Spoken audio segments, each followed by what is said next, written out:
vous remercie sincèrement de me redonner ma chance, si j'ose dire, en tout cas de me soustraire aux aléas de la technique. Et en plus, j'interviens juste après Madame Pénavert qui a expliqué en fait les limites qu'elle voyait notamment à une intégration de manière peut-être non réfléchie des neurosciences pour un oui, pour un non dans le débat judiciaire, avec des précautions d'usage qu'il y avait à avoir par rapport aux neurosciences. C'est en quoi, encore, je ne peux que rejoindre ce propos, parce que je ne pense pas que il faille voir dans les neurosciences quelque chose qui soit effectivement magique, ni démonstratif de tout. Et les neurosciences ont ce côté extrêmement tentant parce que ce sont des couleurs, des graphiques, des images et des explications parfois assez mécaniques, en tout cas médicales, de donner un propos scientifique, quand on a une teneur scientifique à tout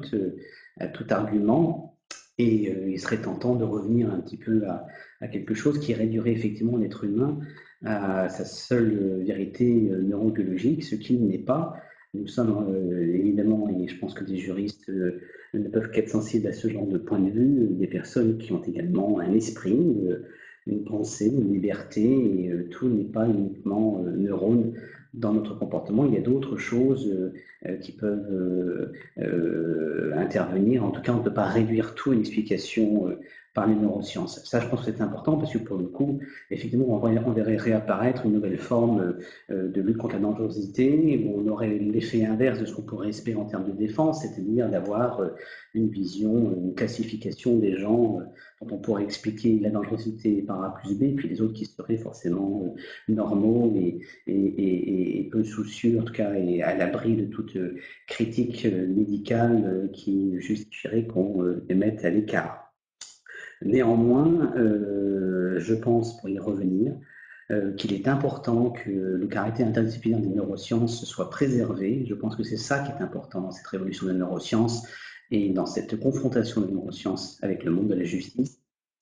Croiser les disciplines, la psychologie, la neurobiologie, la génétique, la médecine, la psychiatrie, les sciences sociales, l'informatique, l'ingénierie,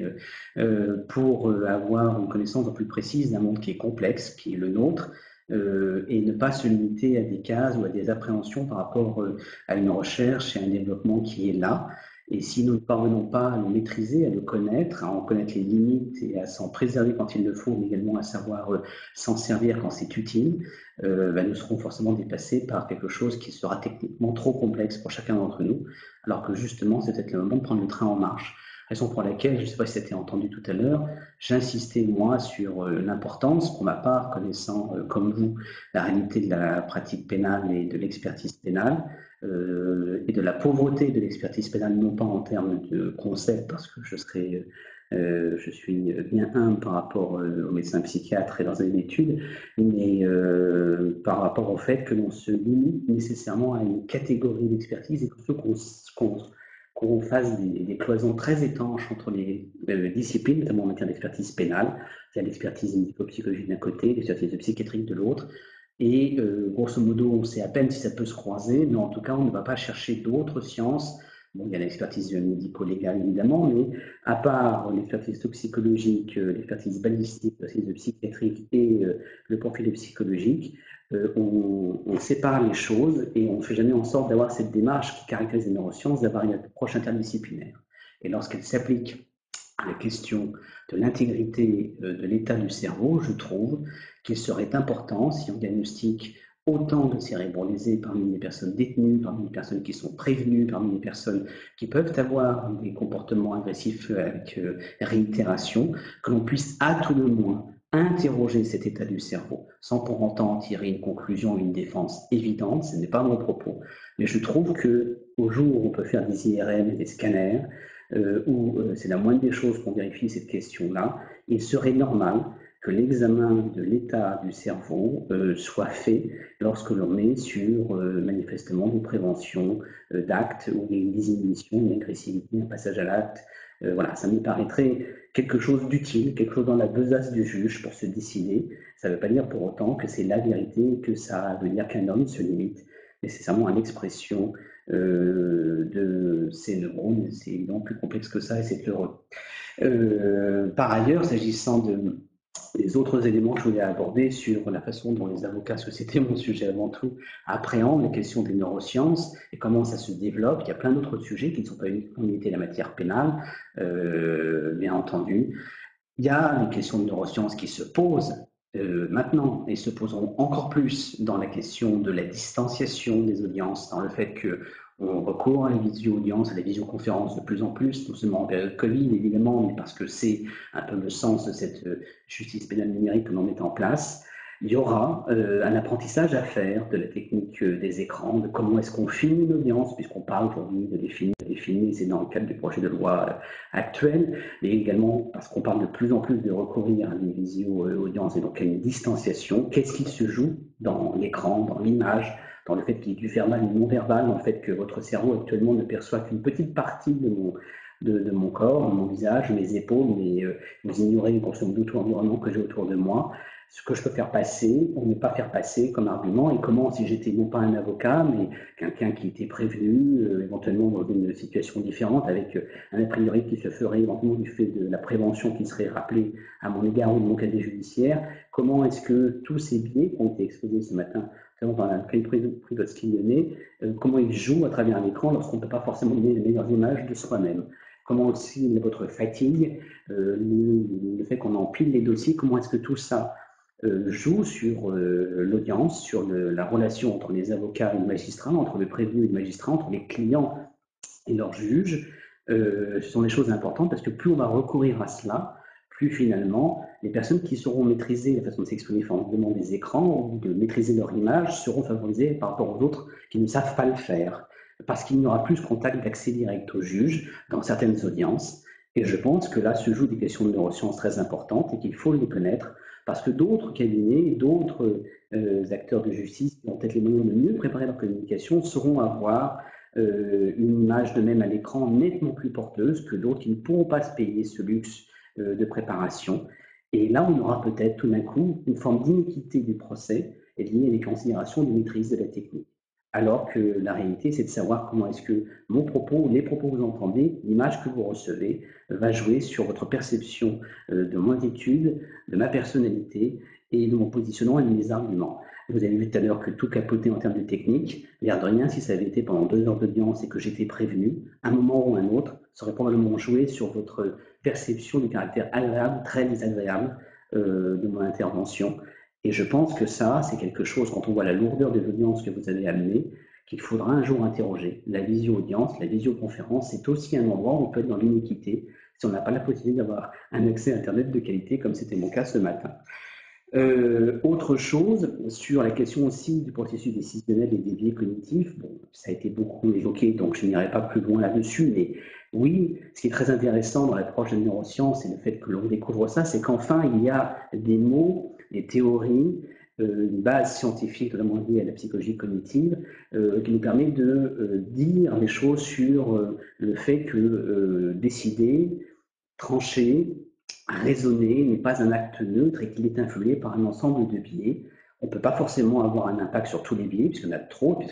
parce qu'ils sont inconscients. Mais au moins savoir que l'acte de juger est soumis à cela impose, notamment du côté du magistrat, d'avoir ce recul par rapport à l'acte de décider que l'on vous demande de faire tous les jours de manière extrêmement répétitive du fait de la masse de dossiers que vous avez à traiter. Et ça, je pense que c'est important en termes d'enseignement, de se dire qu'il y a un acte qui n'est pas un acte neutre. Il y a des processus de décision parfois courts ou longs, selon qu'on suit Daniel Kahneman ou pas, enfin, des choses qui ne sont pas aussi évidentes qu'on le pense, et que ce qui semble évident comme solution peut en fait finalement être une réponse à quelque chose de très intuitif qui n'est pas forcément aussi rigoureux qu'on le pense. Ça permet d'avoir sur le travail judiciaire un recul qui n'est pas uniquement quelque chose de, pour le coup, d'intuitif, on est dans un bon jour, un mauvais jour, on est face à la bonne juridiction, pas la bonne juridiction, on a bien plaidé, pas plaidé, etc. Mais le fait que décider, trancher, est un acte d'autant plus grave, d'autant plus compliqué, que vous êtes vous-même éventuellement la proie de vos propres biais et nous-mêmes sommes également liés par des biais. Et je trouve que ça apporte un recul sur le travail de la justice que je trouve pour le coup très humain et très important. Et ça démontre qu'être libre et décider de manière neutre est peut-être quelque chose de beaucoup plus complexe, voire même impossible. Mais en tout cas, être conscient de cette difficulté fait partie de la richesse de la justice. J'évoquais également, parmi d'autres, je fais ça de manière un petit peu précipitée pour ne pas trop abuser de votre temps que vous avez l'amabilité de prolonger me concernant. J'évoquais la question de la consommation. Le neuromarketing pose des vrais problèmes parce que c'est normal lorsqu'on fait du marketing, lorsqu'on a une marque, lorsqu'on est une entreprise, de vouloir plaire à des consommateurs, de vouloir leur vendre des produits ou des services. Ça fait partie de ce qu'est une entreprise, faire du profit et participer à un monde capitalistique. Et pour cela, on utilise les armes de la communication, de la publicité, du marketing. Mais pour le coup, ça impacte nécessairement à un moment ou à un autre, peut-être, la liberté du consommateur et le fait qu'on influence un choix qui peut être fait au détriment du consommateur. Et là, tout d'un coup, je pense qu'on aura de plus en plus, quand on voit la façon dont sont structurées les publicités ou les campagnes médiatiques, de questions liées à l'utilisation de biais, en tout cas de méthodes déterminées par le neuromarketing pour finalement duper le consommateur. Et là, on retrouve toute la question de la pratique commerciale trompeuse. Peut-être qu'un jour, c'est déjà présent dans le code de la consommation, nous aurons une vraie politique de lutte contre ces biais ou ces façons de disséminer l'information la plus importante, parce que l'on sait qu'un cerveau qui a trop d'informations sélectionne celles qu'on a mis le plus en avant, en tout cas ne fait qu'un tri, et que si on s'est influé sur ce tri, ou en tout cas favoriser telle information par rapport à telle autre, on peut amener à un consentement qui n'est pas aussi libre que le souhaiterait la base de nos droits contractuels, où on doit être éclairé, conscient et libre de refuser ou pas l'offre qui vous est faite. Je pense que c'est quelque chose qui est de plus en plus présent dans les campagnes des associations agréées de consommateurs et qui sera, à mon avis, un jour une vraie exigence éthique faite au marché de mettre beaucoup plus en évidence un petit peu les biens qui sont, en tout cas les outils utilisés pour amener au consentement. Peut-être que c'est un monde idéal dont je parle, mais pour le coup, je pense qu'en termes de droit de la consommation, c'est déjà une réalité. Il y a aussi des questions de neurosciences qui se jouent et qui intéressent les avocats pour tout ce qui est la question des responsabilités liées aux innovations. Moi, j'ai eu une période où j'ai exercé un peu plus dans la propriété industrielle. Je suis un pénaliste, mais j'ai pensé à un cabinet qui est ici, accompagne, qui elle fait plutôt du brevet. Et même s'il y a beaucoup de réserves en termes de brevetabilité, puisque c'est surtout en matière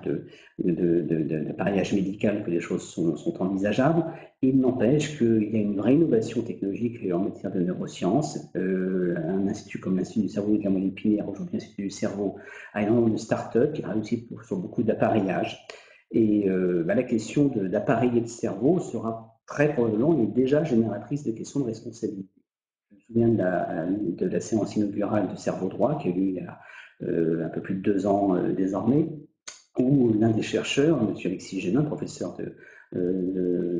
neurobiologie, sauf erreur,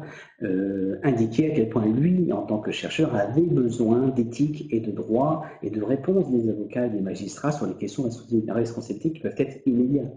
On a parlé de la neurostimulation, une stimulation cérébrale profonde, souvent utilisée dans les maladies de Parkinson, par exemple. Il se trouve que parfois, la mauvaise implantation de ce genre d'appareillage, pourtant très utile en termes thérapeutiques, peut donner lieu à des comportements désinhibés, des comportements qui peuvent donner lieu à des actes qui entraînent des responsabilités en étoile, parce que c'est à la fois la personne qui va commettre tel acte, mais qui en fait n'est que le fruit ou le jouet de l'appareillage mal positionné, qu'on lui a positionné pour des raisons médicales qui s'imposaient. Et vous voyez, une question aussi bête que ça génère un contentieux dans lequel les neuroscientifiques, les chercheurs ont besoin des réponses des avocats et des magistrats parce que nous sommes dans une matière en devenir où plein de questions surgissent dès qu'on commence à toucher un peu au cerveau, au système nerveux en général. Je voulais aussi évoquer un côté inversant, parfois moins honorable peut-être des neurosciences, qui est cette capacité évidemment à influer. Ça fait aussi partie du métier d'avocat que d'influer. C'est défendre une thèse, c'est amener une conviction, c'est faire en sorte de parvenir à un but judiciaire, qu'il soit civil, pénal, social ou administratif, et c'est faire en sorte de pouvoir imposer sa thèse. Donc je suppose effectivement que de plus en plus, les questions des neurosciences elles le sont déjà en termes de communication. Si on peut demander à des gens qui animent des débats politiques comment ils organisent les choses, ils vous répondraient qu'ils ont pensé un petit peu à tout. C'est déjà le cas notamment outre-Atlantique où on a une vraie organisation en amont de l'audience, où la communication fait partie du combat judiciaire, parfois avec une influence qui peut nous choquer dans notre vision, je dirais, romano-germanique, mais qui existe du droit et de l'audience, aussi bien dans la salle d'audience qu'en dehors. Aujourd'hui, le phénomène des réseaux sociaux possède effectivement un impact qui est fort, et cette question de la communication et de la manipulation est quelque chose qui non seulement doit être décrypté, analysé grâce aux neurosciences, parce que c'est souvent des réflexes liés à l'utilisation du système de la récompense, qui font qu'on va avoir des prises de position, puis d'un coup on va avoir une telle aura, mais c'est aussi des gens qui peuvent savoir comment manipuler l'opinion et influer. Et quelque part, je trouve utile que les avocats et les magistrats soient informés de cette influence sur eux-mêmes, même lorsqu'ils ne souhaitent pas être sensibles à ça. Ils vivent dans un monde où il y a une communication à 100%, où il y a des réseaux sociaux partout, où même les journalistes judiciaires tweetent en direct les éléments de l'audience en temps réel sur les réseaux sociaux, et où on sait aujourd'hui par